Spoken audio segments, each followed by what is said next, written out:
मुख्यालय की नजदीकी ग्राम पंचायत जलग्रां टब्बा के रक्कड़ वार्ड 5 में ग्रामीणों ने लोकसभा चुनाव का बहिष्कार कर दिया है।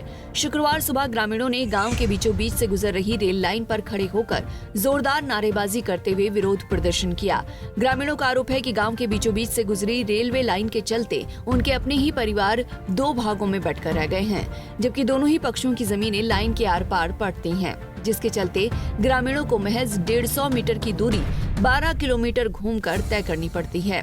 इसके अतिरिक्त लाइन के उस पार स्कूल और आंगनबाड़ी केंद्र होने के चलते उन्हें भारी समस्या का सामना करना पड़ रहा है, जिसके कारण एक तरफ जहां स्कूली बच्चों की जान पर हमेशा खतरा बना रहता है, तो वहीं दूसरी तरफ गर्भवती महिलाओं सहित गंभीर रूप से बीमार लोगों को भी अस्पताल पहुंचाने के लिए एम्बुलेंस की मदद नहीं मिल पाती।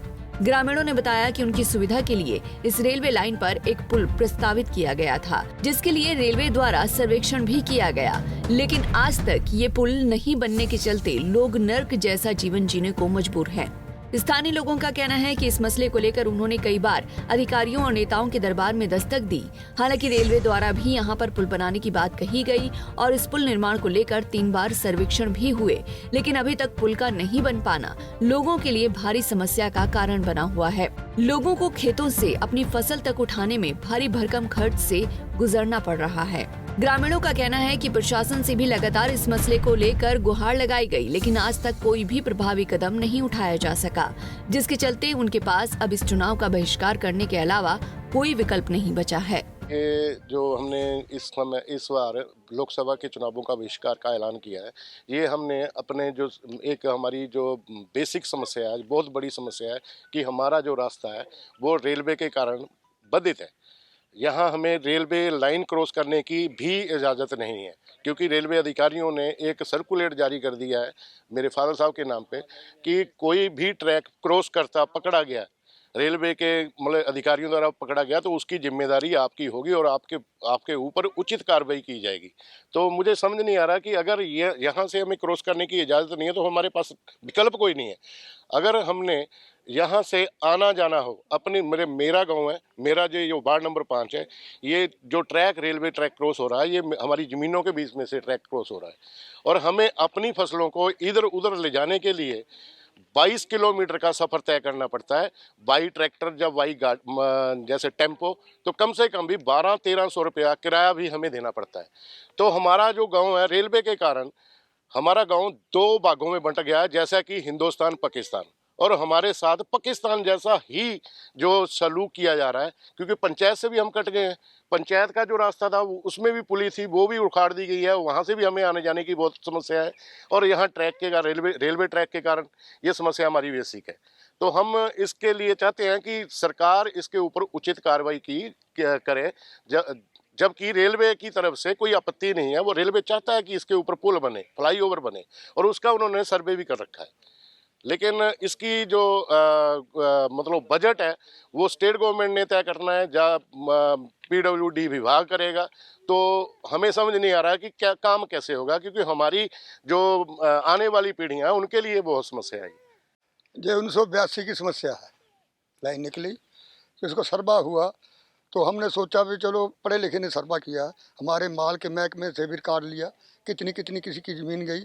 हमने 1972 में 33 कनाल देकर रास्ता लिया था, तो उसका आज तक इसका रास्ता शो नहीं किया PWD रेलवे ने, बीच में रास्ता है तो डबली गार्डर लगा दिए है, सिर्फ स्कूटर ही आ जा सकता, वो भी सामने नहीं, उनके गैर हाजिरी में निकल सकते। बाकी जो सामान है वो हमारा उन्ना से होकर आता है, 150 मीटर की दूरी है। बाकी गांव वालों को भी बहुत बरका साहब का जो हमारा विधायक है उसके कोल भी बहुत कापियाँ दी हमने। अनुराग ठाकुर के दफ्तर में भी 2-2.5 हज़ार के रजिस्ट्रियाँ पड़ी हैं लाइन की।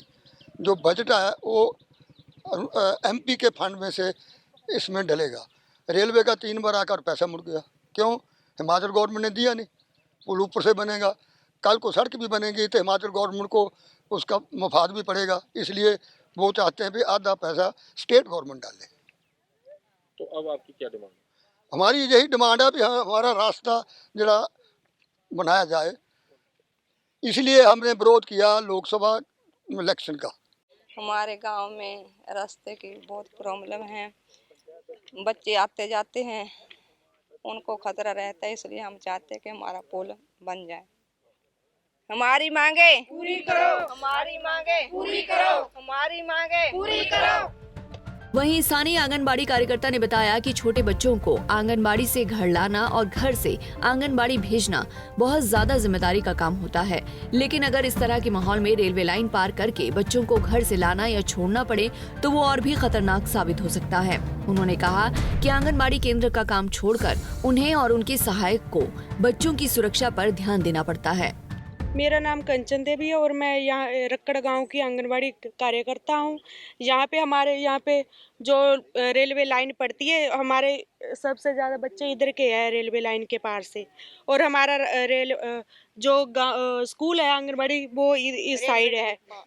तो हमारे यहाँ पे रेलगाड़ियाँ भी बहुत आती हैं, तो हमारे यहाँ पे बच्चों को आने जाने में बहुत दिक्कत आती है। छोटे छोटे बच्चे आते हैं तो उनको बहुत परेशानी होती है यहाँ से आने जाने की। कई बार ऐसा होता है कि उनकी माताएं लेने नहीं आ सकती, तो हमारी हेल्पर भी उनको छोड़ने यहाँ इधर आती है, तो फिर हमें उनकी बहुत समस्या हो जाती है कि कैसे उनको घर पहुँचाना है इतना, फिर ऐसे। उधर आशा वर्कर ने बताया कि पुल नहीं होने के चलते इस कच्चे और खतरनाक रास्ते से रेलवे लाइन पर से गुजरते हुए गर्भवती महिलाओं और बीमार लोगों को अस्पताल पहुंचाना भी टेढ़ी खीर बन चुका है। उन्होंने कहा कि कई बार हाई रिस्क प्रेगनेंसी में महिलाओं को लगातार अस्पताल पहुंचाना पड़ता है, लेकिन उन्हें अस्पताल की सुविधा उपलब्ध कराने के लिए एम्बुलेंस तक नहीं पहुंच पाती। स्वास्थ्य विभाग द्वारा गर्भवती महिलाओं को लेकर काफी एहतियात बरती जाती है और उन्हें कई सुविधाएं प्रदान करने की बात कही गई है, लेकिन यहाँ इन परिस्थितियों में वो सभी सहूलियत बेमानी साबित हो जाती हैं। सर नमस्कार, मेरा नाम संतोष है, मैं वार्ड नंबर 5 की आशा वर्कर हूँ। सर हेल्थ डिपार्टमेंट की तरफ से मतलब जो भी हमें फैसिलिटीज़ मिलती हैं यहाँ मतलब पूरी नहीं हो पाती। जैसे कोई गर्भवती महिला है, उसको ले जाने के लिए हमने यहाँ समस्या रखी है कि एम्बुलेंस पहुँचना यहाँ तक मुश्किल हो जाती है। कोई मतलब हाई रिस्क की महिला होती है, उनको भी मतलब 3-3 महीने के बाद चेकअप करवाना होता है, तो वो भी बड़ा मुश्किल है। यहाँ तक स्कूल के बच्चों का या और हमारे जो भी काम है मतलब हमारे मतलब दिनचर्या के, यहाँ मुश्किल है हमारा आना जाना ना। कल की बात है, मेरा हस्बैंड हम और मैं आ रही थी, डिस्पेंसरी से आ रहे थे, तो हम एकदम से आए तो उधर से जो वंदे भारत रेलवे आती है वो एकदम से आने लगी, उसने हॉर्न वगैरह भी नहीं मारा, तो हम एकदम से पीछे हुए, हम दोनों ही बच गए। तो हमारी समस्या को हल कीजिए। ये तो मतलब हमें भी मतलब 17-18 साल हो गए मेरी शादी को, ये ऐसा ही देख रही हूँ मैं। मतलब हमें कोई भी सहूलत नहीं है इस गाँव में, तो जो भी रिश्तेदार आता है वो भी बोलता है ये क्या है, यहाँ क्या कौन सी सदी में जी रहा है ये गांव। सर हमें हमारी समस्या का हल चाहिए और हम इसलिए हम वोटों का बहिष्कार कर रहे हैं। वहीं एसडीएम ऊना विश्व मोहन देव चौहान ने कहा कि मामला संज्ञान में आने के बाद लोक निर्माण विभाग और रेलवे विभाग के अधिकारियों से बातचीत की जा रही है और जल्द ही संयुक्त निरीक्षण कर समस्या का हल किया जाएगा।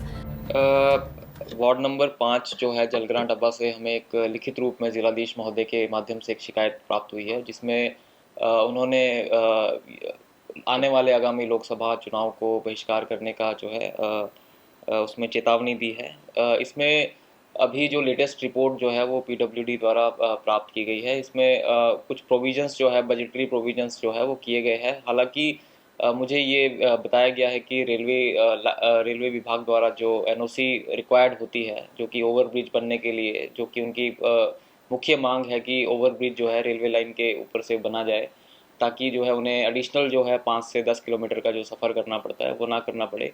उसके लिए वो जो एनओसी है वो अभी तक प्राप्त विभाग को वो नहीं हुई है। इसके लिए हम जो है रेलवे विभाग से जो है वो भी संपर्क कर रहे हैं और उनके अधिकारियों से भी संपर्क कर रहे हैं। जल्द ही जो है जॉइंट विजिट उस लोकेशन की रेलवे विभाग के अधिकारियों के साथ, पीडब्ल्यूडी विभाग के अधिकारियों के साथ करेंगे और आगामी कार्रवाई जो है इसमें लाई जाएगी। पंजाब केसरी टीवी के लिए ऊना से अमित शर्मा की रिपोर्ट। हमसे जुड़े रहने के लिए हमारे YouTube चैनल को सब्सक्राइब करें और नई वीडियो की नोटिफिकेशन के लिए बेल आइकॉन को दबाएं। अगर आप ये वीडियो Facebook पर देख रहे हैं तो लाइक जरूर करें और ज्यादा से ज्यादा शेयर करें। इसी तरह के और भी अपडेट्स के लिए फॉलो करें हमारा Instagram पेज himachal.kesri।